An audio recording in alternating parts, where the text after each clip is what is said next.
Apa kabar Bapak Ibu guru hebat SMK N5 Bandar Lampung? Salam tergerak, bergerak dan menggerakkan. Perkenalkan di sini saya nama Muhammad Ma'mun sebagai calon guru penggerak angkatan 9 dari Kota Bandar Lampung dari kelompok 61A.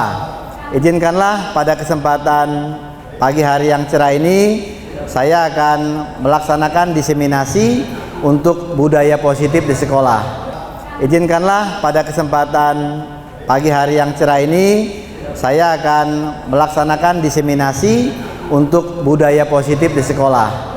Mohon waktunya teman-teman, saya akan menyampaikan materi-materi apa saja yang sudah saya dapatkan selama mengikuti pendidikan guru penggerak ini.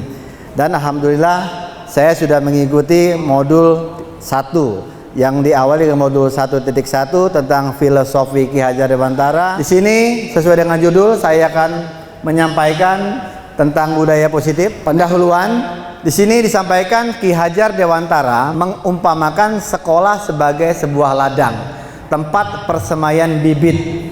Agar bibit bisa berkembang secara maksimal, maka petani dapat memperbaiki kondisi tanah, memelihara bibit tanaman, memberi pupuk dan air,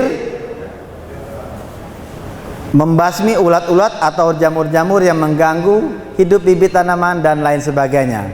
Nah, dari uraian tersebut Bapak Ibu bukan disuruh jadi petani, tetapi ini ibaratnya ya. Jadi Bapak Ibu diibaratkan siswa kita itu adalah sebuah bibit tanaman yang akan kita bina, akan kita rawat. Ya, jadi membimbing anak sesuai dengan kodratnya, kodrat anak dengan kodrat zaman ya, kodrat. Nah, dari sini kita lihat bahwa dari uraian tersebut bahwa sekolah diibaratkan sebagai tempat bercocok tanam Bapak Ibu. Jadi kalau ini sudah kita pedomani bersama dulu, ya insya Allah nanti kita akan dapat melakukan pembimbingan anak sesuai dengan karakter anak, biar murid dapat tumbuh baik sesuai dengan profil pelajar Pancasila. Nah, pertanyaan, apa itu budaya positif? Kemudian apakah di sekolah kita sudah tercipta budaya positif? Nah, apa sih materinya tentang budaya positif ya kan? Nah, jadi apa itu budaya positif dan apakah di sekolah kita sudah tercipta budaya positif? Ini dapat saya deskripsikan teman-teman. Budaya positif merupakan perwujudan dari nilai-nilai kebajikan atau keyakinan universal yang diterapkan di sekolah. Ya, terus selama ini barangkali kita sebagai guru merasa berkewajiban mengontrol perilaku siswa agar memiliki perilaku sesuai yang guru harapkan. Perwujudannya, guru sering memberi hukuman kepada siswa yang melakukan kesalahan dan memberikan imbalan atau penghargaan terhadap perbuatan baik yang dilakukan siswa. Konsep inti budaya positif Bapak Ibu di sini seperti yang sudah saya tayangkan di sini. Kita dalam tayangan saya ini saya akan menyampaikan tentang disiplin positif, kemudian nilai-nilai kebajikan, kemudian ada teori motivasi perilaku manusia, kemudian hukuman dan penghargaan. Yang berikutnya adalah keyakinan kelas, kebutuhan dasar manusia, 5 posisi kontrol, dan yang terakhir adalah segitiga restitusi. Mungkin dari teman-teman sudah pernah ada yang tahu ya mengenai ini ya, apa yang akan kita bahas. Disiplin positif ya berasal dari bahasa Latin yaitu disiplina yang artinya belajar. Kebanyakan orang yang menghubungkan kata disiplin dengan tata tertib. Nah, ini bedanya Bapak Ibu. Kedisiplinan ini kebanyakan orang masih menghubungkan kata disiplin dengan tata tertib. Nah, nanti kita akan bahas ya. Masih perlukah kita menerapkan tata tertib di sini? Kemudian teratur dan kepatuhan pada peraturan. Ini yang biasa terjadi ya Bapak Ibu ya. Kita adanya tata tertib, kita menghendaki siswa kita itu teratur, patuh pada peraturan ya. Terus kata disiplin juga sering dihubungkan dengan kata hukuman. Benar Bapak Ibu ya? Biasanya anak melanggar disiplin, konsekuensinya diberi hukuman ya. Kemudian padahal itu sungguh berbeda, karena belajar tentang disiplin positif tidak harus dengan memberi hukuman. Justru itu adalah sebuah alternatif terakhir, dan kalau perlu kita tidak gunakan sama sekali. Nah, jadi nanti insya Allah dengan diseminasi ini kita tidak lagi melakukan hukuman terhadap siswa kita ke depan. Murid yang memiliki disiplin positif akan memiliki motivasi internal yang tinggi dalam menguasai diri untuk melakukan tindakan yang sesuai dengan nilai kebajikan universal. Nilai-nilai kebajikan universal itu nilai-nilai kebajikan sifat-sifat positif manusia yang merupakan tujuan mulia yang ingin dicapai setiap individu. Nilai-nilai tersebut bersifat universal dan lintas bahasa, suku, bangsa maupun agama dan latar belakangnya. Jadi setiap perilaku perbuatan memiliki suatu tujuan. Itu yang dikatakan oleh Dr. William Glasser pada teori kontrol tahun 1984. Nah, jadi kemudian dengan mengaitkan nilai-nilai kebajikan yang diyakini seseorang, maka motivasi intrinsiknya akan terbangun sehingga menggerakkan motivasi diri dalam untuk mencapai tujuan yang mulia yang diinginkan. Ini kata Diane Gosen 1998. Contoh nilai-nilai kebajikan institusi atau organisasi. Nah, mungkin Bapak Ibu pernah mendengar dan sudah biasa ya, kita yang sudah menerapkan implementasi kurikulum Merdeka, profil pelajar Pancasila itu apa? Beriman dan bertakwa pada Tuhan Yang Maha Esa, berakhlak mulia, berkebinekaan global, gotong royong, mandiri, kreatif, dan bernalar kritis. Next, selanjutnya. Nah, ini contoh nilai kebajikan yang dalam proyek nilai-nilai kebajikan, yaitu keterus-terangan, keberanian, kebahagiaan, tanggung jawab, kebersihan, kesantunan, keadilan, pengabdian, komitmen, kreatif, baik hati, bijaksana, belas kasih, semangat, kesetiaan, bersyukur, percaya diri, kedermawanan, berprinsip, toleransi, belas kasih, kejujuran, bersahaja, percaya, bertujuan, dermawan, keteraturan, lurus hati, tenggang rasa, harga diri, kedamaian, dan ketegasan. Ini kok banyak amat ya Bapak Ibu ya. Ya ini salah satu, bukan salah satu, ini contoh tentang contoh nilai-nilai kebajikan. Nanti Bapak Ibu kalau kita sudah menerapkan merubah ya yang tadinya peraturan dirubah oleh kita nanti bersama melalui kesepakatan ya, kita meyakini inilah nilai-nilai kebajikan yang akan kita gunakan nanti. Kalimat-kalimat atau kata-kata ini yang akan kita gunakan untuk nilai-nilai kebajikan. Ya, jadi nanti Bapak Ibu kita tidak lagi menggunakan kata-kata yang dilarang ya. Kita langsung di positif ya. Jadi siswa harus disiplin. Jadi tidak ada lagi kata-kata siswa dilarang melanggar peraturan. Nah, jadi itu kata-kata itu tidak kita gunakan lagi. Nanti kita akan menggunakan kata-kata yang mempunyai nilai-nilai kebajikan. Oke, next berikutnya. Nah, kita masuk pada teori motivasi perilaku manusia. Nah, ada pertanyaan, sebagai seorang guru, saat Anda hadir mengajar di kelas tepat waktu, motivasi apa yang mendasari tindakan Anda? Nah, ini Bapak Ibu, kalau keluar pertanyaan seperti ini, ya Pak Joni, Bapak datang pagi ya Pak, ke sekolah hadir di kelas. Kira-kira motivasi Bapak apa Pak Joni? Kalau boleh tahu Pak Joni. Datang lebih pagi. Motivasinya yang memotivasi Bapak datang lebih pagi? Apakah Bapak takut melanggar peraturan? Apakah Bapak takut ditegur oleh atasan? Atau Bapak takut mengecewakan anak-anak didik Bapak? Atau apa? Kalau yang pertama dikhawatirkan bisa melanggar aturan. Ya. Yang kedua itu lebih baik kita menunggu peserta didik daripada ditunggu peserta. Iya, bagus ya. Itulah jawaban dari Pak Joni ya, teman-teman. Nanti akan kita bahas sebenarnya sebagai seorang guru, tatkala kita harus datang pagi, itu motivasi kita apa? Nanti akan kita lihat ya. Oke, selanjutnya.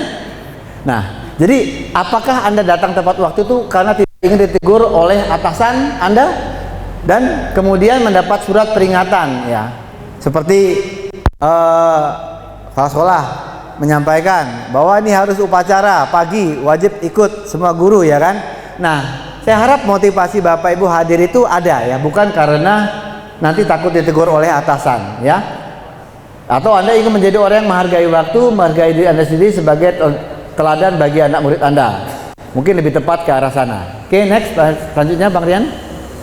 Nah, menurut Diane Gosen, teori motivasi perilaku manusia itu satu, untuk menghindari ketidaknyamanan atau hukuman yang akan terjadi apabila saya tidak melakukannya. Nah, itu motivasi eksternal Bapak Ibu. Nah, jadi kalau tadi yang disampaikan Pak Joni ya, masuk nggak dia untuk menghindari ketidaknyamanan? Tapi beliau tadi tidak mengatakan itu ya. Berarti yang Pak Joni sampaikan tadi masuk nggak di nomor 1 Bapak Ibu? Kayaknya enggak ya. Kemudian yang kedua, teori motivasi itu untuk mendapatkan imbalan dari orang lain atau institusi. Apa yang akan saya dapatkan apabila saya melakukannya? Kira-kira teman-teman ada nggak nih yang mengadopsi seperti ini nih, perilakunya? Nah, jadi ini masih semua motivasinya yang datang dari eksternal jika masih mengedepankan rasa-rasa seperti ini. Yang ketiga, untuk menghargai diri sendiri. Saya akan menjadi orang yang seperti apa bila saya melakukannya. Nah, inilah yang diminta dari teori motivasi ini. Ini yang datang dari diri sendiri Bapak Ibu. Nomor 1, nomor 2, ini kita melakukan kebaikan karena apa? Itu motivasinya ada dari luar. Tetapi yang ketiga, ini motivasi internal. Jadi tujuan disiplin positifnya. Tadi Pak Joni ya sudah mengatakan ya, lebih baik saya menunggu ya kan, itu jauh lebih baik Pak. Jadi Bapak lebih menghargai diri sendiri. Seperti itu. Next. Hukuman, konsekuensi, dan restitusi. Ini ada 3 kata Bapak Ibu. Hukuman, konsekuensi, dan restitusi. Ini apa? Yuk kita lihat. Nah, kalau hukuman itu Bapak Ibu tergolong dalam identitas yang gagal Bapak Ibu.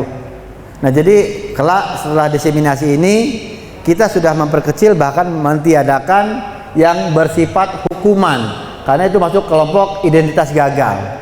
Yang identitas sukses ialah disiplin namanya, sesuai dengan tema kita ya, budaya positif, disiplin positif, yaitu konsekuensi dan restitusi. Hukuman itu apa coba? Sesuatu yang menyakitkan kan harus terjadi, kemudian tidak nyaman untuk murid atau untuk anak jangka waktu kedepannya.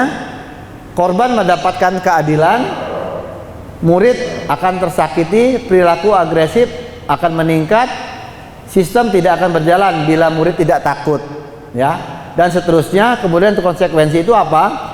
Sesuatu yang sudah harus terjadi, tetapi kalau restitusi adalah merupakan sebuah pilihan. Nah, di sini dapat kita lihat Bapak Ibu dari hukuman dan konsekuensi serta restitusi dalam diagram di atas, ya. Jadi sifatnya negatif, netral, dan positif. Jadi dalam hal ini keputusan kita untuk melakukan restitusi itu adalah arah yang akan kita capai, akan kita raih, ya, ke arah positif. Jadi di bagian akhir murid atau anak menghormati dirinya dan orang lain.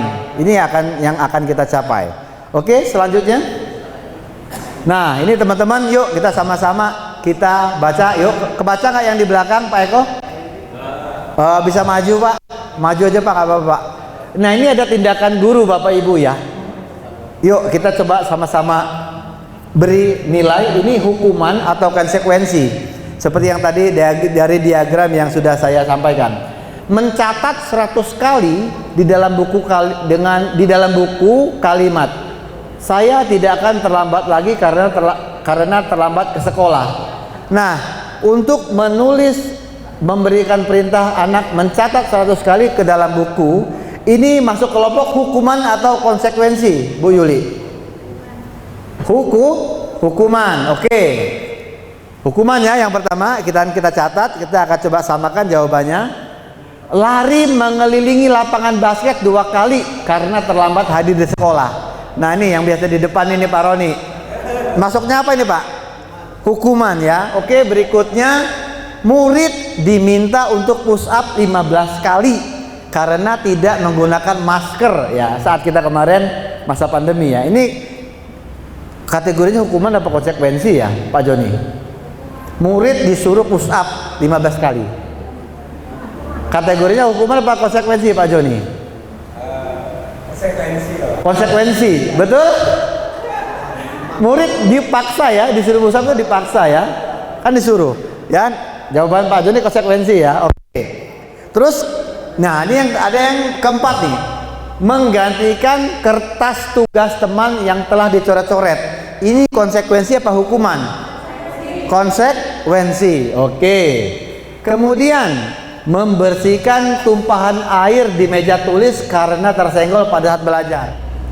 Nah, dihukum oleh penghargaan. Waduh, kok gitu ya Pak Mek? Iya Pak Joni ya. Ternyata dikasih penghargaan itu juga sama aja kayak hukuman rupanya ya. Benar Bapak Ibu ya?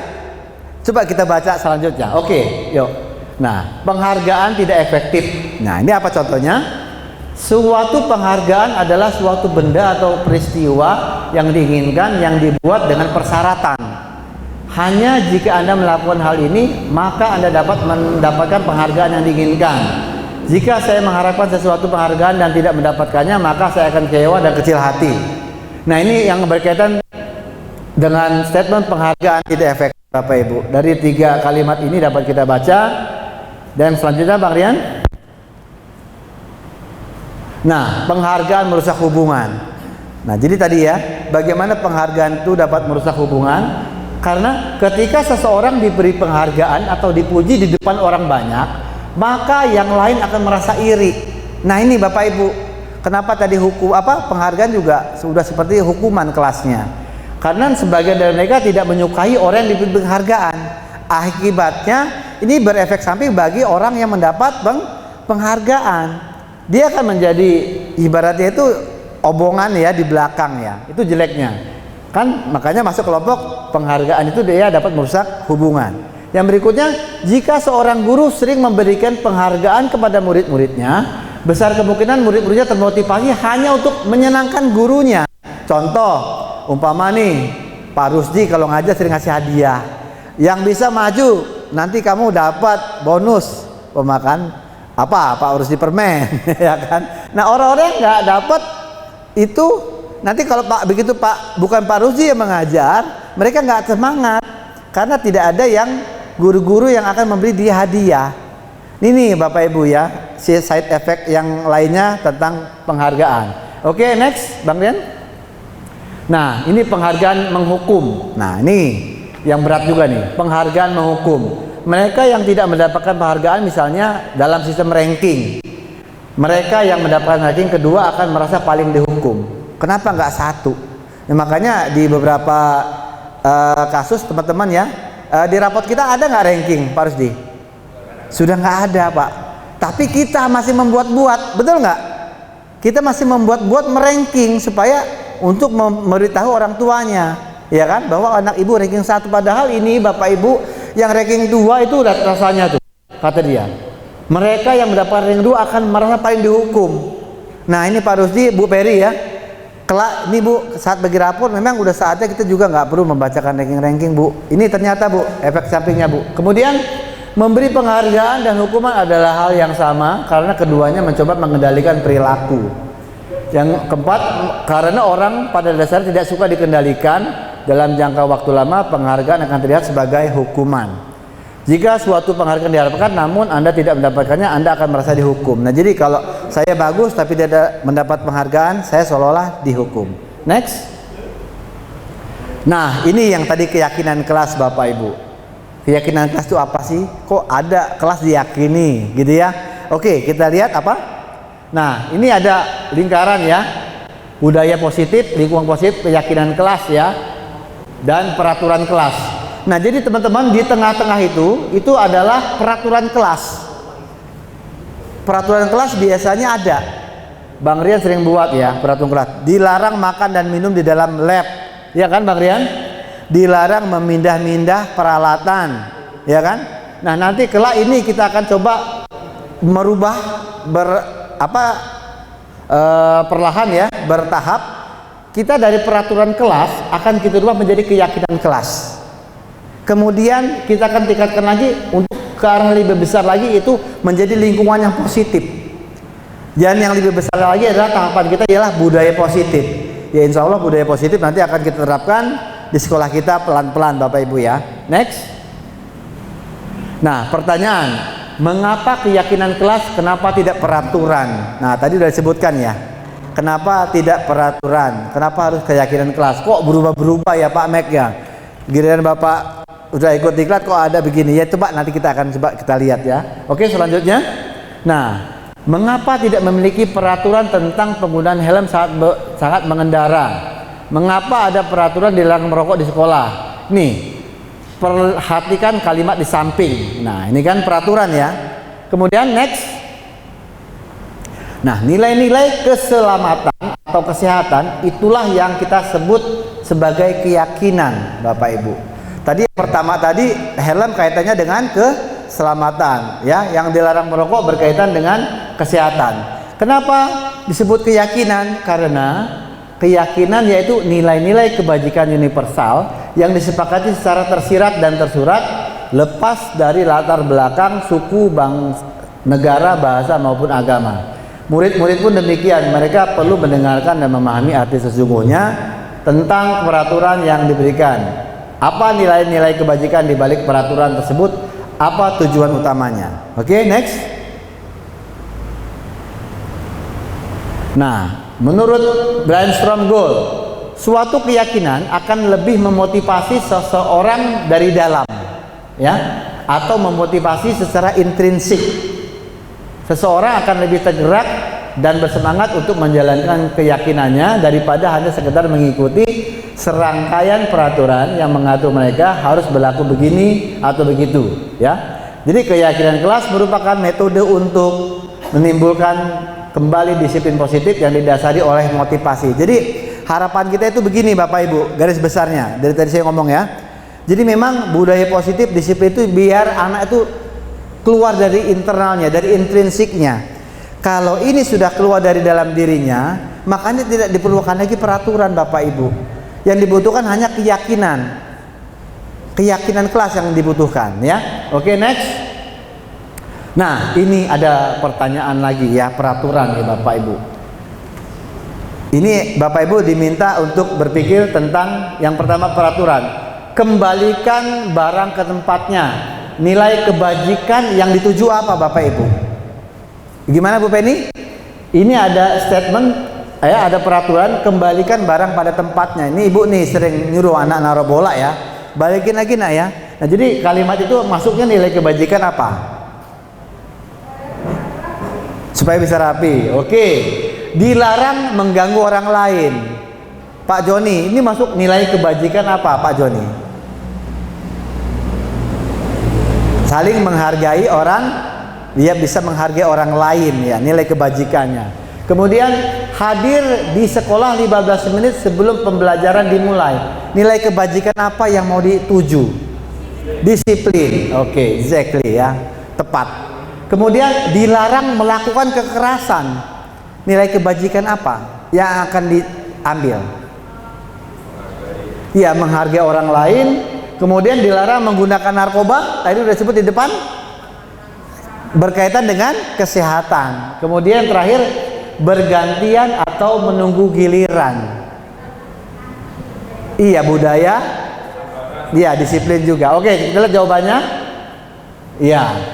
Kembalikan barang tempatnya, nilai yang diambil adalah tanggung jawab Bu Penny. Jadi anak bagaimana punya nilai tanggung jawab. Yang kedua, dilarang mengganggu orang lain itu menghormati orang lain, betul.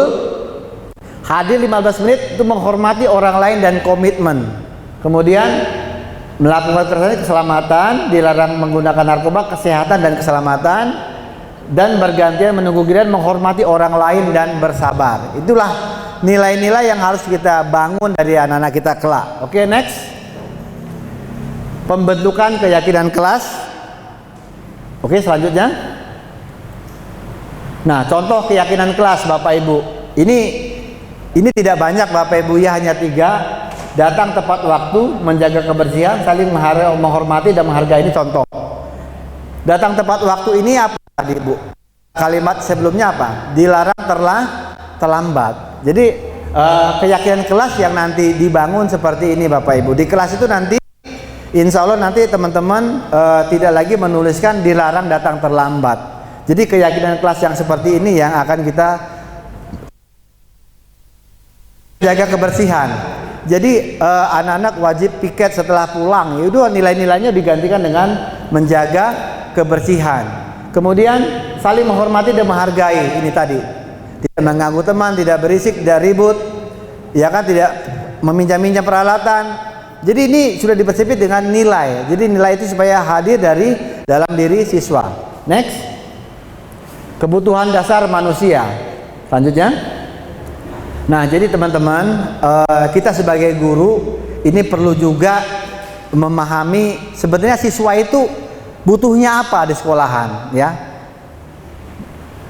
Kebutuhan dasarnya apa? Karena itu harus dipahami oleh seorang guru. Anak mempunyai kebutuhan kebebasan, penguasaan, ya. Coba Bang Nen kita buka selanjutnya. Nah, ini Bapak Ibu.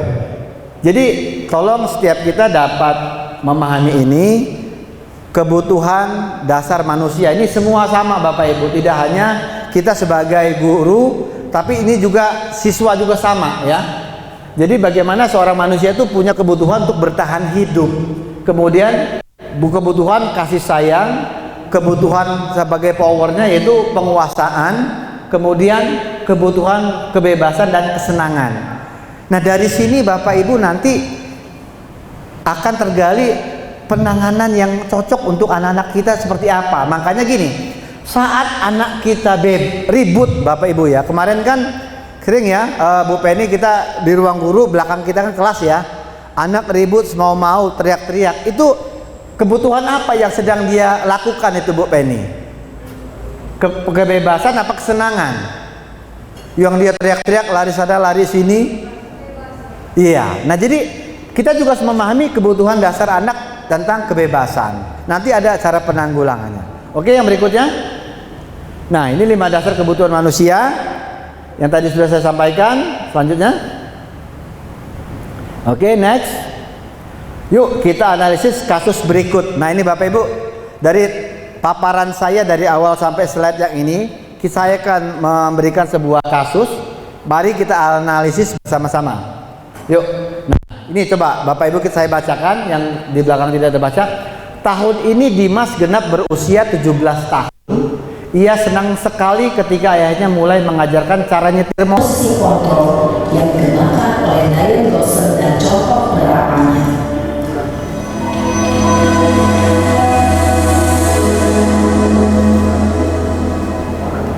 Lima posisi kontrol itu adalah: 1. Posisi penghukum, 2. Posisi pembuat merasa bersalah, 3. Posisi teman, 4. Posisi pemantau atau monitor, dan 5. Posisi manajer.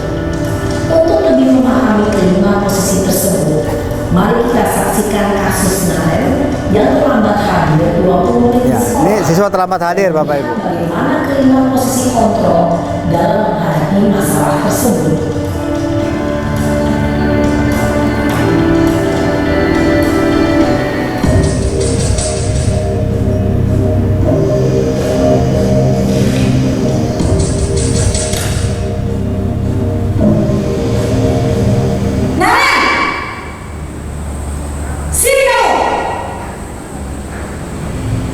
Selamat pagi Bu. Selalu terlambat. Kamu deh pasti terlambat. Maaf Bu, saya Apa? Apa coba? Alasan kamu apa lagi? Kapan sih kamu tidak terlambat? Malas sekali kamu jadi anak. saya Dasar pemalas. Gak kapok-kapok sih kamu. Sudah berapa kali terlambat? Sana, kamu keliling lapangan basket 2 kali. kenapa saya harus ke lapangan basket Bu? Kenapa? Kamu lawan ibu. Berani-beraninya jawab. Sudah terlambat, masih berani jawab nggak? Sekarang keliling lapangan basket 5 kali sekalian. Biar kapok. Cepat. Pergi sana ke lapangan basket. Posisi penghukum biasanya berbicara dengan nada tinggi, menghardik, Ada yang mirip dari teman kita? menyakiti, dan menyinggung. Semoga tidak ada ya Bapak Ibu. Bisa berupa fisik maupun psikis. Ibu dan bapak guru hebat. Dampak yang terjadi pada murid ketika guru berada pada posisi penghukum adalah murid cenderung akan memberontak, bahkan menyimpan dendam.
sudah, lain kali jangan bikin ibu susah lagi anak ya. Ibu tidak akan apa-apa lagi kalau kamu gini terus. Bisa jantungan kalau ibu tegur bapak kepala sekolah. Sana cepat ke kelas. Maaf ya Bu, maaf sekali. Posisi pembuat rasa bersalah berbicara dengan nada tenang, cenderung lembut, namun kata-kata yang diutarakan membuat murid merasa menjadi orang yang gagal, memandang buruk, tidak berharga, dan tidak sanggup membahagiakan orang lain. Ketika guru mengambil posisi pembuat rasa bersalah, murid akan menganggap dirinya yang bersalah dan ia akan menyimpan emosi negatif tersebut di dalam dirinya.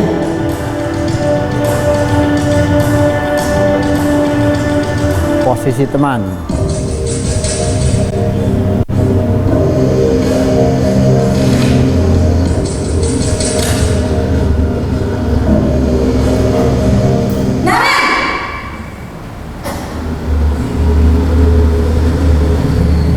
Selamat pagi Bu.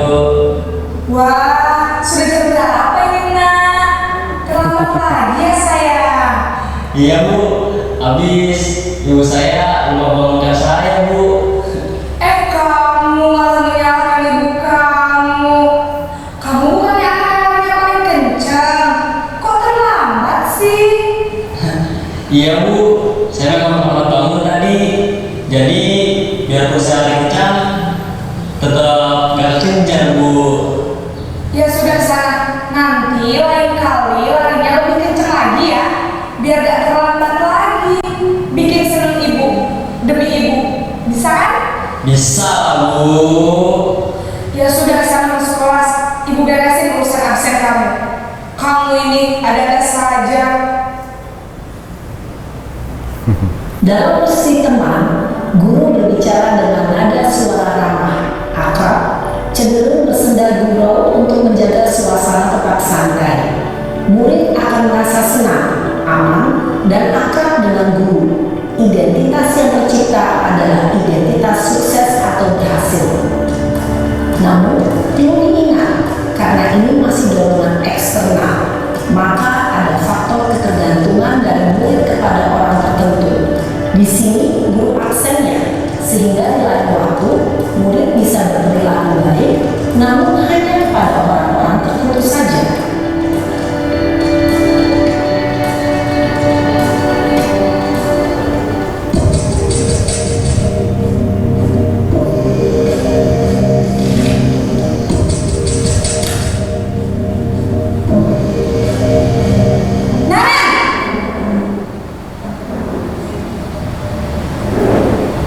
Selamat pagi Bu. Nah Ren, apa peraturan sekolah kita tentang jam berapa kita harus masuk sekolah nak? Kita harus di sekolah jam 7 Bu. Iya betul, sekarang sudah jam 7.20. Nah Ren sudah tahu konsekuensinya jika terlambat hadir. Paham Bu. Saya harus tinggal kelas pas jam istirahat selama 20 menit. Iya benar, konsekuensinya demikian. Jadi nanti jam 9.30 pas istirahat, kamu harus tinggal di kelas, kerjakan tugas tambahan untuk ketertinggalan kamu, ya? Baik Bu. Posisi pemantau mengandalkan penghitungan atau data untuk mengontrol murid. Guru mengarahkan murid berdasarkan peraturan dan konsekuensi. Seorang pemantau menunjukkan bahasa tubuh dan ekspresi wajah yang datar dan cenderung formal.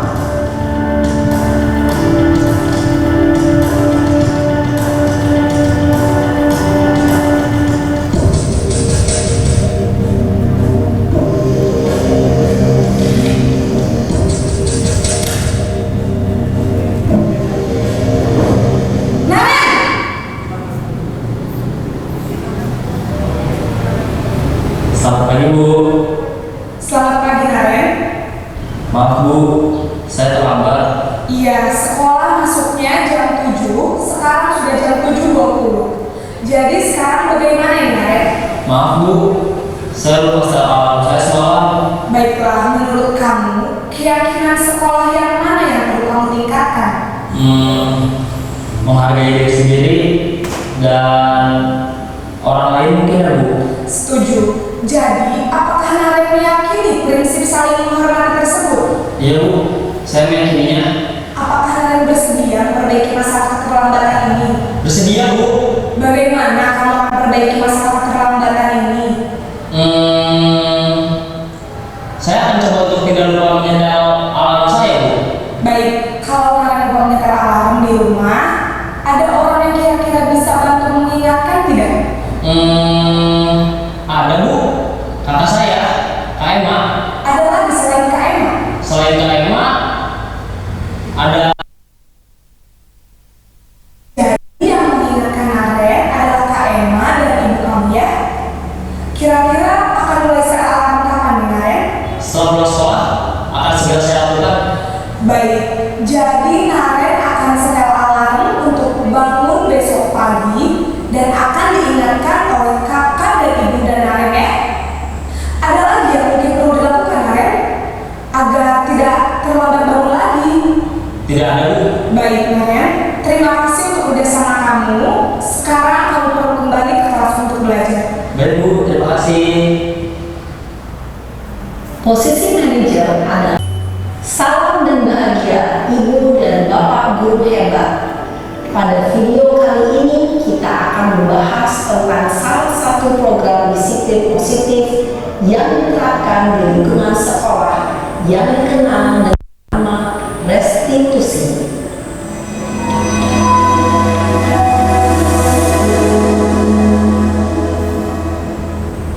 Restitusi dikembangkan oleh pakar pendidikan Diane Gosling berlandaskan pada teori kontrol Dr. William Glaser. Segitiga restitusi adalah suatu proses dialog yang dijalankan oleh guru atau orang tua agar dapat menghasilkan murid yang mandiri dan bertanggung jawab. Pada saat guru di posisi manajer, aspek yang dikembangkan pada murid adalah motivasi intrinsik, sehingga penanaman nilai-nilai kebajikan dapat tumbuh dan berkembang menjadi suatu kebiasaan positif yang akhirnya membentuk karakter murid. Proses dialog ini terdiri dari 3 langkah yang digambarkan pada ketiga sisi pada segitiga restitusi. Sisi pertama adalah menstabilkan identitas. Sisi yang kedua adalah validasi tindakan yang salah. Dan sisi yang ketiga adalah menanyakan keyakinan. Ibu dan bapak guru, berikut ini akan menunjukkan bagaimana seorang guru berada dalam posisi manajer menggunakan penerapan segitiga restitusi.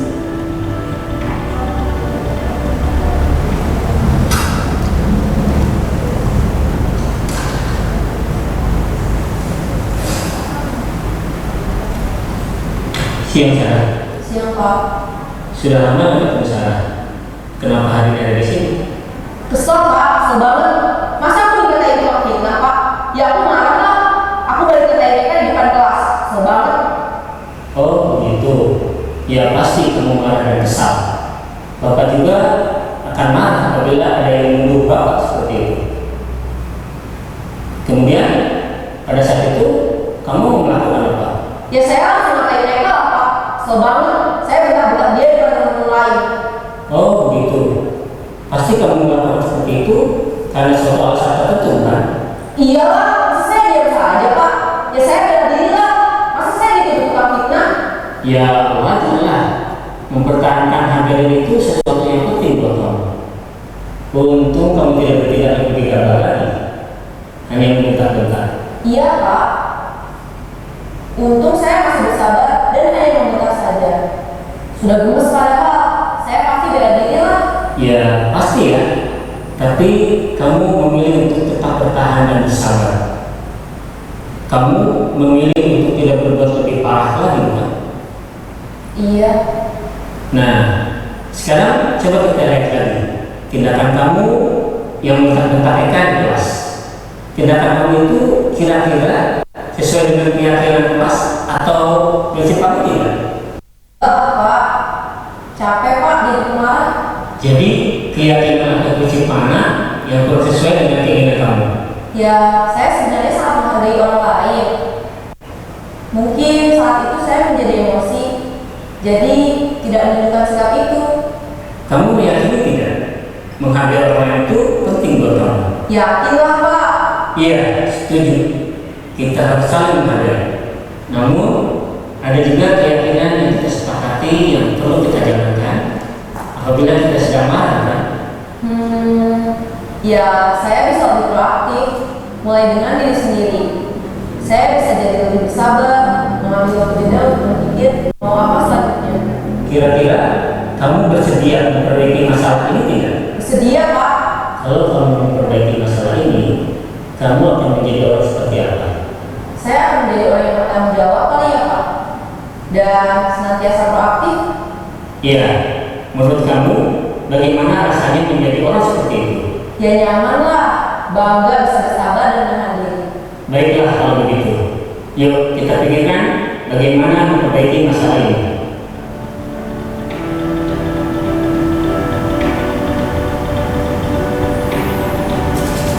Ibu dan Bapak guru hebat. Baru saja kita menyaksikan contoh bagaimana seorang guru berada dalam posisi manajer menggunakan penerapan segitiga restitusi. Mari kita bahas satu persatu. Pada sisi pertama, menstabilkan identitas berdasarkan pada prinsip bahwa membuat kesalahan adalah. Nah, jadi Bapak Ibu dari tayangan tadi, tatkala kita memposisikan diri sebagai manajer, jadi ada pola untuk menangani anak yaitu melalui segitiga restitusi. Jadi di sini dijelaskan ya, yang pertama itu menstabilkan identitas ya kan. Jadi siswa, bagaimana siswa yang tadi begitu marahnya bisa pelan-pelan turun dan menyadari akan salah yang sudah dia buat. Kita sebagai guru dengan posisi manajer dapat menstabilkan anak dan menggali motivasi dari diri anak tersebut. Semoga kelak dia tidak akan melakukan lagi perbuatan-perbuatan yang tadi sudah dia sampaikan, yaitu membentak-bentak temannya.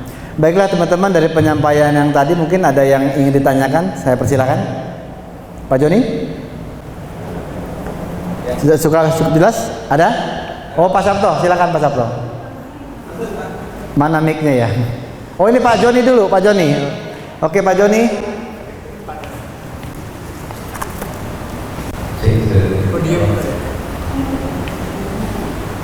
Situ ya. Iya, silakan Pak Joni. Atas kesempatannya. Yang pertama, saya berterima kasih sekali dengan kesempatan ini bisa tambah ilmu wawasan. Dan alhamdulillah menurut saya teman-teman kita sudah bagus. Terima kasih. Ya. Dan selanjutnya tadi apa tadi judulnya budaya positif atau judul positif? Iya, budaya positif. Barangkali Pak nanti mengatakan supaya ada mengganti karena ada awal yang ada positif negatif. Barangkali di awal budaya positif kan Bapak tadi langsung masuk ke positif yang negatif seperti apa mungkin di awal sedikit. Ya. Baik. Ya. Ini sekarang Siap, nggak apa-apa. Terima kasih Pak, terima kasih. Yang kedua, ada yang bilang juga beberapa teori, ada yang perlu diungkapkan itu dari siapa dan siapa. Tadi sebagai kita sudah ada. Ya. Tapi ada yang perlu kita bahas supaya tidak terkesan ini semata-mata pendapat Pak. Terima kasih. Ya. Terus yang ketiga, ini di seorang guru itu kan ada karakter dalam satu guru bisa menjadi korban sekaligus. Ada yang hukum dan lain-lain. Iya. Ada alternatif solusi Pak. Ketika saya saat ini tiba-tiba menjadi seorang hukum, mungkin ada yang salah, mungkin ada terbaiknya.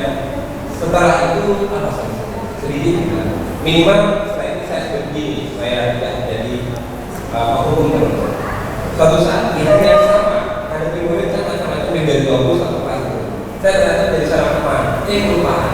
Akhirnya itu dapat. Atau saya menjadi seorang pembuat sederhana, itu mungkin ada beberapa hal solusi sehingga saya perlahan-lahan mengarahnya pada seorang lain. Iya, baik. Ya. Terima kasih. Oke. Iya, 4 ya. Banyak benar. Tadi dari bapak-bapak kan memang sebagian besar itu sumbernya dari ilmuwan luar negeri Pak ya. Barangkali Pak tidak di awal Bapak sudah menyampaikan ada dari Dewan Atas sudah ada. Mungkin nanti bisa ditambahkan karena kita orang timur lah. Barangkali nanti ada beberapa daerah itu kalau diajar orang Indonesia itu ini yang dipakai kali kita diperbarisikan oleh Indonesia dan orang timur dan orang barat ada di lain yang dapat barang Indonesia. Iya. Oke, terima kasih Pak Joni. Saya jawab dulu Pak Sabto ya. Takut lupa ini. Banyak pertanyaannya. Oh ya, yang pertama tadi Pak Joni bertanya, kok Pak Mamun tiba-tiba ngangkat budaya positif ya kan ya gitu ya. Memang negatifnya gimana? Nah jadi Pak, dari pemaparan dari awal tadi, semoga bisa kita tarik benangnya ya.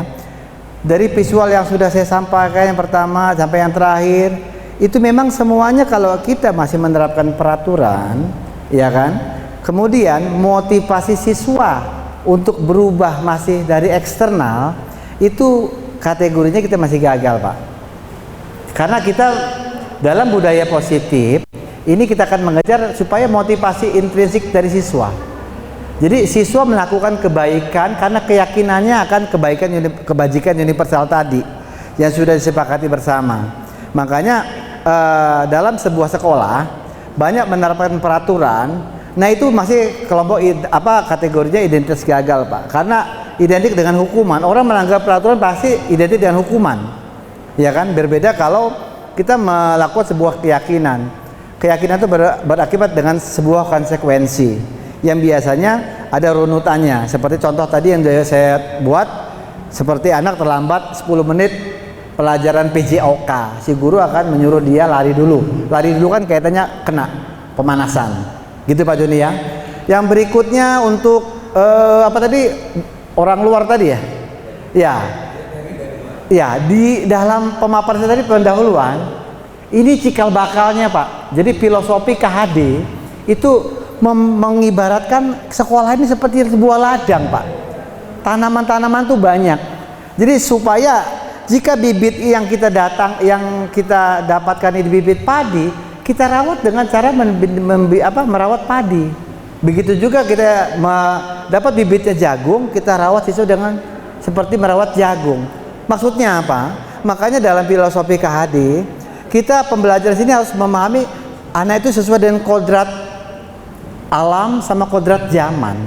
Karena sudah berbeda. Makanya kita dulu pernah bercerita, wah zaman dulu sekolah itu cukup sampai jam ke-7 aja pulang ya Pak Rusdi ya. Jam 12 pulang. Ternyata kan itu kalau kita terapkan terus kan nggak sejalan dengan pemikiran KHD Pak.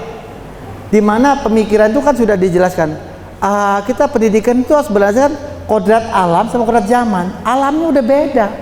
Kodrat zamannya udah beda, dimana teknologi udah makin canggih, ya kan? Anak-anak ini sekarang udah seperti apa, ya kan? Guru tidak boleh menghukum murid Pak. Jadi kalau masih menerapkan budaya yang lama itu kaitannya dengan negatif.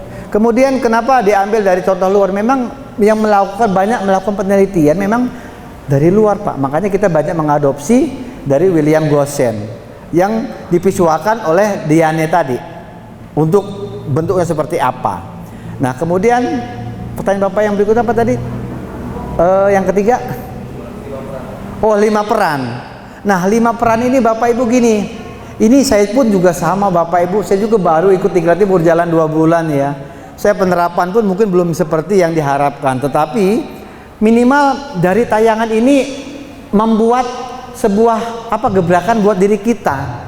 Berarti dari keempat posisi kontrol yang kita lakukan ini ternyata sebetulnya ini sudah baik menurut kita, ya kan? Tetapi belum tentu buat anak, karena posisi yang kontrol yang diinginkan ialah guru ada posisi kelima adalah posisi manajer. Bagaimana guru dapat memotivasi, ya, motivasi intrinsik siswa. Jadi jika tadi kita membuat hukuman ya posisi penghukum, itu tetap anak berubahnya karena motivasi eksternal. Eksternal siapa? Ya kita selaku guru. Apakah kita tadi menghukumnya, membuat dia rasa bersalah sebagai teman atau sebagai pemantau? Seperti itu Pak Joni ya. Nah, jadi pelan-pelan Pak, dari tayangan tadi semoga menginspirasi kita bersama bahwa guru seyogianya memang sudah coba mulai menerapkan posisi manajer pada dirinya. Ya, mencari solusi, menstabilkan anak dengan cara apa? Tadi ada video tayangannya. cara menstabilkan anak. Bagaimana anak itu bisa kita stabilkan. Kita harus menguasai dulu anak tuh butuh kebutuhan anak tadi ada 5 ya kan. Kebutuhan apa yang dia kurang atau dia ingin penuhi gitu ya. Seperti kayak ada anak yang berantem di kelas, mukul, atau dia seperti jagoan di kelas. Ini kita harus paham kebutuhan apa nih yang dia akan yang sudah dilakukan, kebutuhan penguasaan. Dia pengen menjadi orang nomor 1 di kelasnya ya kan, pengen punya nama. Nah jadi itu Pak, dari situ kalau kita memposisikan kita sebagai manajer, kita paling tidak sedikit demi sedikit kita menguasai itu Pak. Memulai dari memahami kebutuhan anak ya, mulai menggali motivasi intrinsik dari anak tersebut. Gitu Pak Joni ya. Oke Pak Sabto, silakan Pak Sabto. Satu penanya terakhir nih Pak, waktunya sudah lewat ini. Lupa. Iya. Pak Joni ya. Diskriminasi sama restitusi ya. Ini semacam kalau kayak saya semacam brainstorming juga sih. Karena dulu dari guruan itu sudah diajarkan juga kronologi seperti apa proses pendidikan. Jadi pendidikan beda dengan pengajaran. Pendidik dan mengajar beda. Ini sebenarnya 5 karakter. 5 posisi kontrol. 5 posisi tadi. Ya sudah ada juga dari zaman dulu. Iya sudah ada, betul. Apa posisi negatifnya. Nah, cuma yang sekarang ini kita belum tahu kita mau pakai yang mana sih, pakai yang 1, 2, 3, 4, 5 atau 5. Nah di dalam pertemuan ini kan Pak Mau belum menyampaikan informasi yang sebaiknya kan mana sih? Ya. Kalau tadi sih klasifikasi yang serba positif. Ya. Nah, saya mau menyampaikan saja karena menurut saya menghukum, memberi reward, punish dan reward itu suatu hal yang perlu dalam sebuah proses pendidikan. Hanya saja ini klasifikasinya dengan perlu kontrol ya. Jadi jangan punish segila-gilanya, tapi reward juga jangan segila-gilanya, tapi tetap ada karena anak-anak juga kalau tidak diberi punish ya mereka akan muncul tidak kenal dengan suatu efek dari akibat perbuatan. Dan satu lagi juga kita pernah ketahui juga bahwa kita juga dengan punish juga butuh namanya efek jerah. Dalam kehidupan zaman sekarang ini yang serba teknologi maju dan hukum itu sudah seperti hukum tata negara yang bermasyarakat juga perlu sehingga hukum juga sebuah punish. Mau nggak mau sebenarnya telah juga menghadapi proses punish kalau dia melakukan kesalahan. Nah, nggak salah juga menurut saya kalau kita di sekolah pun sudah menerapkan punish atau hukuman tadi. Cuma mungkin tingkat levelnya ya tidak sekejam tadi, harus dilihat bukan yang hukumnya sebenarnya sampai melukai, sampai menyebabkan anak sakit hati ya.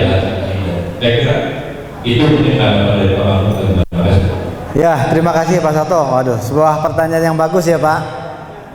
Memang teman-teman kita sebagai guru ya, bahkan saat kita posisi sebagai murid, kita memang mengalami hal-hal seperti ini Bapak Ibu. Makanya menurut penelitian, coba kita menelaah yang sering berdiri di depan, Pak Rusdi Pak ya. Pak, selalu ada nggak sih Pak saban hari anak telat? Selalu ada Pak. Kemudian di luar sana ada penghukuman orang akan kelakuan-kelakuan negatifnya, selalu ada Pak. Walaupun vonis hakim dari tindakan depresi polisi sudah keras, tetap masih ada. Makanya inilah yang menurut para pemikiran ya dalam pemikiran pendidikan paradigma baru Pak, melalui program-program penggerak, izinkanlah saya menjadi agen perubahan. Jadi mencoba kita pelan-pelan melakukan motivasi intrinsik kepada anak, bagaimana si anak tersebut tidak melakukan kesalahan, supaya ini tidak ada lagi yang namanya guru menghukum. Hukuman bagaimanapun juga itu kalau kelompoknya dia gagal Pak. Jadi karena itu merubah anak karena motivasinya eksternal. Jadi kalau sudah tidak ada hukum, dia akan kembali lagi sesuai dengan kebutuhannya tadi. Dia ingin bebas, dia ingin penguasaan, seperti itu. Makanya sebaik-baiknya memang dari posisi kontrol tadi, Bapak Ibu, kalau sepakat, Bapak Ibu di sini kita coba mulai hari ini. Kita akui itu bagus, tapi dia menjadi relatif. Kenapa? Coba tadi ada 5 belasan anak itu. Orang di rumah aja cuma 2 terpenuhi. Kita masih 3 di sekolah. Kita masih pada situ. Jadi kita terpaksa dihadap. Nah, cuma mungkin bisa dibagi begini. Pak Mahmud menyampaikan satu tawaran sekarang, posisi kita bekerja. Jadi wujudnya hukuman, tapi cara kita mengkondisikan anak itu secara kita adalah perilaku sosial. Kenapa? Kenapa setelah ribuan tadi Tuhan pun sampai sekarang masih menggunakan ada reward punishment. Reward punishment itu Pak Sabtu bilang tadi itu juga teori pendidikan sebetulnya, gitu ya. Nah, Tuhan mana? Anak itu kalau langsung ditahu ukur orang Tuhan yang masih mengatakan itu. Cuma tadi nggak semena-mena bicara menurut itu bagaimana kita sebagai posisi manajer ketika mengumpul. Jadi ketika mengumpul posisi manajer, ketika memang posisi manajer kan kata-katanya. Nah ini menarik Pak Mahmud karena inilah sekarang nama baru yang alhamdulillah Pak Mahmud di depan. Nanti kita ikuti. Semangat Pak Mahmud. Terima kasih. Assalamualaikum warahmatullahi wabarakatuh. Ya, Waalaikumsalam warahmatullahi wabarakatuh. Terima kasih Pak Rusdi. Ya memang teman-teman semua ini alhamdulillah kepala sekolah sudah datang. Ya memang ini sebutuh komitmen kita semua Bapak Ibu.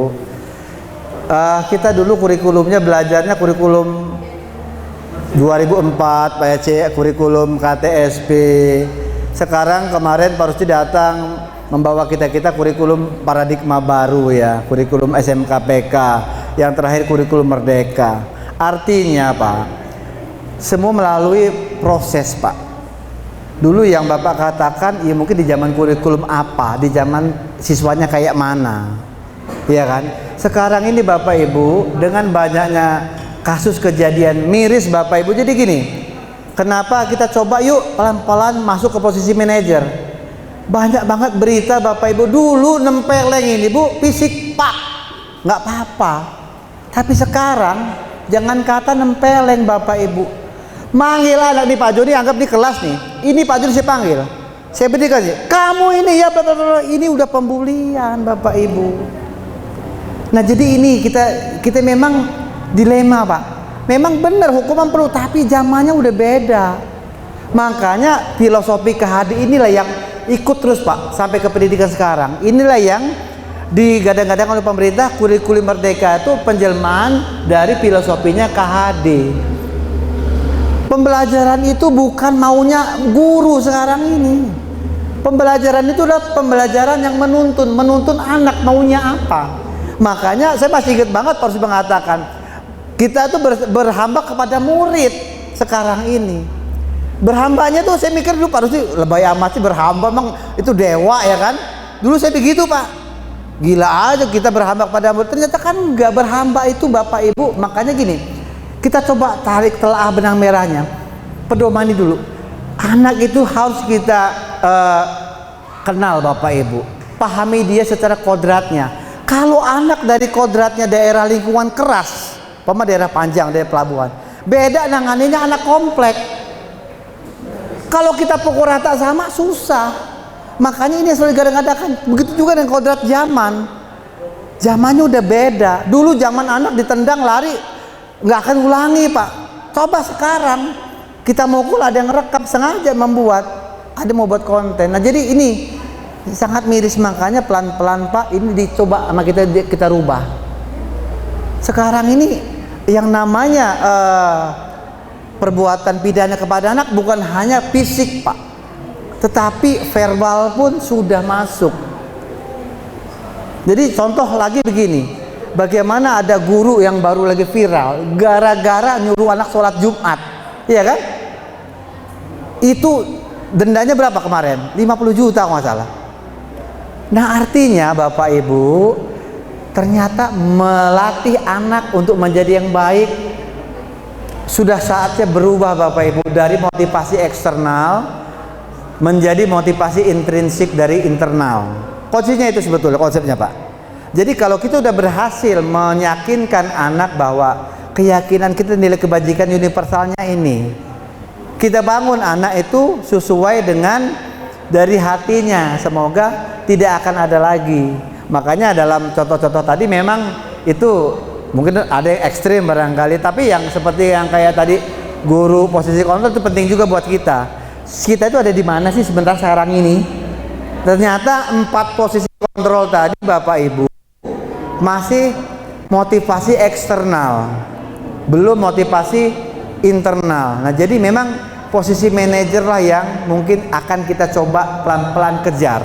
Dimulai dari kelas kecil dulu, kita bangun keyakinan kelas di kelas kita. Jadi tidak ada lagi nanti peraturan kelas, peraturan sekolah Pak Ajis, kita adanya keyakinan sekolah Pak Ajis.